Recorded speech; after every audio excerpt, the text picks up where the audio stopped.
فکر میکنید جنگنده نسل پنجم روسیه سوخو 57 واقعا یک هیولای شکست ناپذیره؟ این جنگنده با اسم رمز فلون قرار بود افتخار نیروی هوایی روسیه باشه. اما حالا در جنگ اوکراین حتی جرئت نداره وارد آسمون بشه. چرا جنگنده‌ای با اون همه ادعا به یک شکست بزرگ تبدیل شده؟ تا آخر این ویدیو با ما همراه باشید چون جواب شگفت‌زده‌تون میکنه. سوخو 57 روسیه روی کاغذ یک جنگنده نسل پنجمه. سرعت کروز 2120 کیلومتر بر ساعت، برد 3520 کیلومتری، ارتفاع پروازی 20 کیلومتری، دو محفظه داخلی موشک، R77M، R74M، موشک‌های ضد رادار، ضد کشتی، کروز پنهانکار و یک توپ 30 میلیمتری. با این مشخصات اوکراین هیچ شانسی نباید داشته باشه. حتی F-16 های نسل چهارم غربی هم در برابرش حرفی برای گفتن ندارن. اما چرا در عمل از این جنگنده خبری در آسمان اوکراین نیست و فقط در داخل خاک روسیه موشک شلیک میکنه؟ در ادامه خواهید دید. روی کاغذ سوخو 57 باید هر نقطه اوکراین را بدون سوختگیری بزند و برگردد. اما در واقعیت در جنگ دیده نمی شود و فقط چند عملیات از راه دور داشته. علت اول، روسیه نمیخواهد ریسک کند. جنگنده گران و محدود است و ممکن است از دست برود. علت دوم، تحریم ها. قطعات غربی در ساخت سوخو 57 استفاده شده. تولید و استفاده از آن سخت شده. اگر تا اینجای ویدیو براتون جالب بود، با لایک کردن به ما انرژی بدید. گزارش‌های غربی میگویند سوخو 57 فقط از داخل روسیه موشک شلیک کرده. وارد نبرد هوایی نشده و حریم اوکراین را ندیده.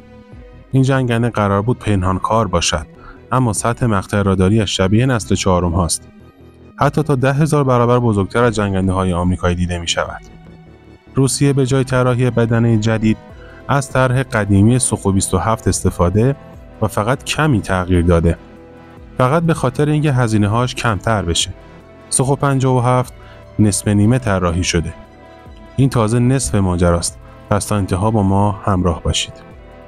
خیلی از واحدها بدون ماژول‌های حیاتی مثل MPPU 50 یا KSN 101 تحویل داده شدند، یعنی هدفگیری و دید حرارتی درست ندارند. حتی رادارهای اولیه اسکن الکتریکی یا ESA رادار روسیه هم خیلی عقب افتاده هستند. برد کم، نویز پذیر و نمیتواند چند هدف دقیق را ردیابی کند. این موشک حتی وضوح تصویری پایینی دارد. حالا شاید شما بگین شاید موشک‌هاش خوبن، ولی موشک‌هاش هم در سطح نسل پنجم نیستن. تنها موشک R37M که اون هم بیشتر برای بمب افکن هاست، نه نبرد هوایی چابک. در واقع بقیه موشک‌ها هم از نظر برد و دقت از مدل‌های غربی عقب‌ترن. نظر شما چیه؟ به نظرتون سوخو 57 میتونه بالاخره در اوکراین بدرخشه یا نه؟ برامون کامنت بگذارید. و اما هنوز به عمق فاجعه نرسیدیم.